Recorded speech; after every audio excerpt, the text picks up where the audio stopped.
O técnico Fernando Seabra tem algumas dúvidas para montar o time que vai a campo contra o São Paulo neste domingo. E eu falo isso porque a gente tem pelo menos três questões importantes que vão decidir não só os jogadores, mas também a formação que o Cruzeiro vai utilizar. Bom, o Cruzeiro conta com a volta de jogadores como Lautaro Dias, Gabriel Veron. Já outros jogadores são dúvidas, como o Barreal, que está com um probleminha aí no pé, no tornozelo, enfim, né? Bom, e aqui as coisas começam a complicar um pouco, porque a possível ausência do Barreal mexe bastante aqui na configuração do time, não só na formação, mas também de como que o time vai jogar, né? Por outro lado, a partida que o Caio Jorge fez centralizado contra o Atlético Goianiense foi muito boa. Inclusive eu fiz um vídeo sobre isso, foi o melhor jogo dele e foi o jogo que ele jogou centralizado, né? O vídeo vai estar aqui no card, vai estar na descrição e vocês podem assistir aí. Mas vamos por parte, né? Quais são os problemas aí que o Seabra... Sem Barreal, a gente vai precisar adiantar o Matheus Henrique um pouco, mas você deve estar se perguntando por que isso é um problema. Bom, é um problema porque eu acho que a formação ideal do Cruzeiro para esse jogo é o 4-2-3-1 e a gente tem visto, né, que o Romero e o Wallace ainda não deram certo jogando junto. A boa notícia é que a gente teve uma pausa aí na data FIFA, então pode ser que isso tenha sido afinado aí com os dias de treinamento, né, os treinamentos específicos, né?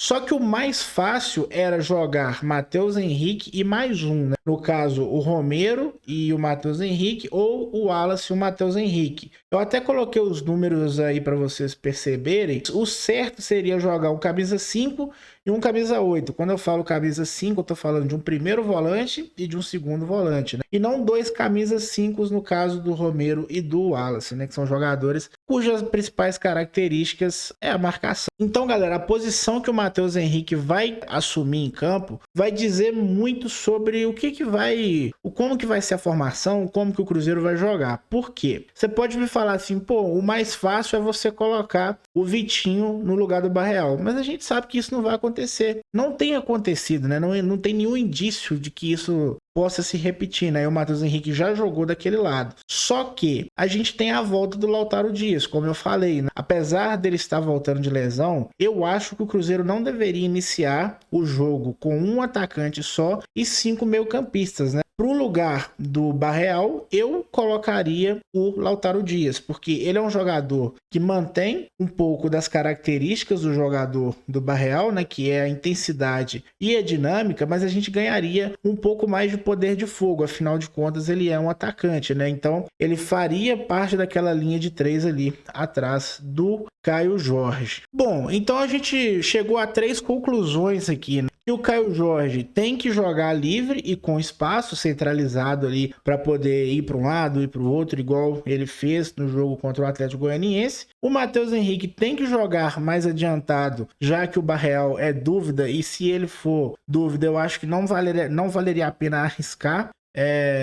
Até porque a gente tem opções para fazer diferente no elenco, né? E também porque o Matheus Henrique ele vive uma fase goleadora, né? Ele vem fazendo gols, então você aproveitar um cara que está em boa fase um pouco mais perto do gol pode ser uma boa ideia. E o Lautaro Dias, sendo um atacante, poder de fogo, mais uma opção que você pode, às vezes você pode inverter o Lautaro Dias para a direita, colocar o Matheus Henrique para a esquerda, você ganha mais opções de mexer na dinâmica do time com apenas trocando os jogadores de posição. Depois você pode, de repente, adiantar o Lautaro Dias para um esquema de 2 atacantes, tirar o Romero ou o Wallace, atrasar um pouquinho o Matheus Henrique ali, fazendo aquela função de 5 e 8 que eu falei, e você colocar o meia mais ofensivo, ou um atacante mais ofensivo, no caso do Gabriel Veron, e aí você faz uma linha de 3 ali, de repente, no ataque, né? Enfim, dito tudo isso, o meu time ideal para o Cruzeiro enfrentar o São Paulo é esse aqui, galera. Com as peças que a gente tem disponível, eu acho que esse é o melhor Cruzeiro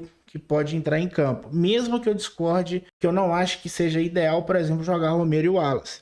E falando de substituições, eu acho que as substituições mais óbvias que a gente tem aí no do segundo tempo, dependendo de como for o contexto do jogo, é de Gabriel Veron e o Vitinho, né, que vem jogando. O Gabriel Veron era titular até a sua lesão, e a gente pode ter a estreia dos meninos da base, no caso o Joseph, o Tevez, o Kenji, o Dorival, num cenário de que o Cruzeiro possa construir um resultado positivo. Afinal, o São Paulo pode vir com um time mais mesclado, mas também o Cruzeiro pode não conseguir o resultado e precisar de algo diferente. Aí o diferente que a gente tem no elenco hoje disponível seria os meninos, né? E a gente torce para que o primeiro cenário seja o cenário que vai se concretizar, porque é o cenário ideal para a gente estrear jovens jogadores. Por esse vídeo é só, galera. Um abraço e até a próxima.